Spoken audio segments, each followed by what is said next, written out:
You don't know about me. Without you have read a book by the name of The Adventures of Tom Sawyer, but that ain't no matter. That book was made by Mr. Mark Twain, and he told the truth, mainly. There was things that which he stretched, but mainly he told the truth. That is nothing. I never seen anybody but lied one time or another. Without it was Aunt Polly or the widow, or maybe Mary. Aunt Polly, Tom's Aunt Polly that is, and Mary, and the widow Douglas is all told about in that book, which is mostly a true book, which some stretchers, as I said before. Now the way that the book winds up is this. Tom and me found the money in the robbers hid in the cave, and it made us rich. We got $6,000 apiece, all gold. It was an awful sight of money when it was piled up. Well, Judge Thatcher, he took it and put it out in interest, and it fetched us $1 a day apiece all the year round. More than a money body could tell what to do with it. The widow Douglas, she told me for her son and followed she would civilize me, but it was rough living in the house all the time, considering how dismal, regular, and decent the widow was in all her ways. And so when I couldn't stand it no longer, I lit out. I got into my old rags and my sugar hogshead again, and was free and satisfied. But Tom Sawyer, he hunted me up and said he was going to start a band of robbers, and I might join if I could go back to the widow and be respectable. So I went back. The widow, she cried over me and called me a poor lost lamb, and she called me a lot of other names too, but she never meant no harm by it. She put me in them new clothes again, and I couldn't do nothing but sweat and feel all cramped up. Well, then the old thing commenced again. The widow rung a bell for supper, and you had to come to time. When you got to the table, you couldn't go right to eating, but you had to wait for the widow to tuck down her head and grumble a little over the victuals. Though there weren't really anything the matter with them. That is, nothing, only everything was cooked by itself. In a barrel of odds and ends, it is difficult. Things get mixed up and the juice kind of swaps around and the things go better. After supper, she got out her book and learned me about Moses and the bulrushers, and I was in a sweat to find out all about him. But by and by, she let it out that Moses had been dead a considerable long time. So then I didn't care no more about him, because I don't take no stock in dead people. Pretty soon I wanted to smoke and asked the widow to let me, but she wouldn't. She said it was a mean practice and wasn't clean, and I must try not to do it anymore. That is just the way with some people. They get down on a thing when they don't know nothing about it. Here she was a-bothering about Moses, which was no kin to her, and no use to anybody, being gone, you see, yet finding a power of fault with me for doing a thing that had some good in it. And she took snuff, too.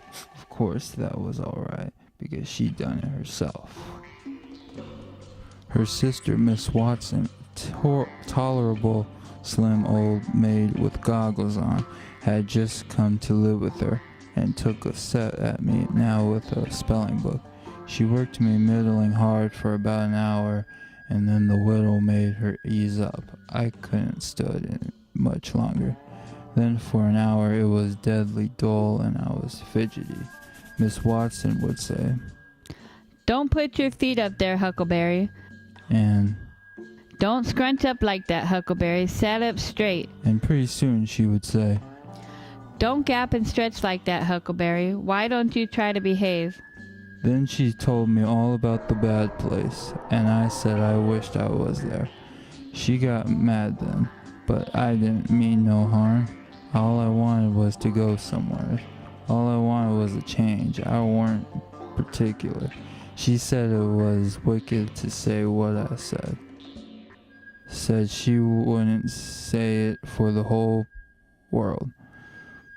She was going to live so as to go to the good place. Well, I couldn't see no advantage in going where she was going, so I made up my mind and I wouldn't try for it. But I never said so because it would only make trouble and wouldn't do no good. Now she had got a start, and she went on and told me all about the good place. She said all a body would have to do there was to go around all day long with a harp and sing forever and ever. So I didn't think much of it, but I never said so. I asked her if she reckoned Tom Sawyer would go there, and she said not by a considerable sight. I was glad about that because I wanted him and me to be together. Miss Watson, she kept pecking at me, and it got tiresome and lonesome. By and by they fetched the niggers in and had prayers, and then everybody was off to bed. I went up to my room with a piece of candle and put it on the table. Then I sat down in a chair by the window and tried to think of something cheerful, but it weren't no use.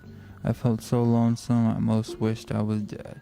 The stars were shining, and the leaves rustled in the woods ever so mournful, and I heard an owl away off, hoo-hooing about somebody that was dead, and a whippoorwill, and a dog crying about somebody that was going to die, and the wind was trying to whisper something to me, and I couldn't make out what it was, and so it made the cold shivers run over me. Then away out in the woods I heard that kind of the sound that a ghost makes when it wants to tell about something that's on its mind and can't make itself understood, and so I can't rest easy on in its grave and has to go about that way every night grieving. I got so downhearted and scared I did wish I had some company. Pretty soon a spider went crawling up my shoulder and I flipped it off and it lit in the candle, and before I could budge it was all shriveled up.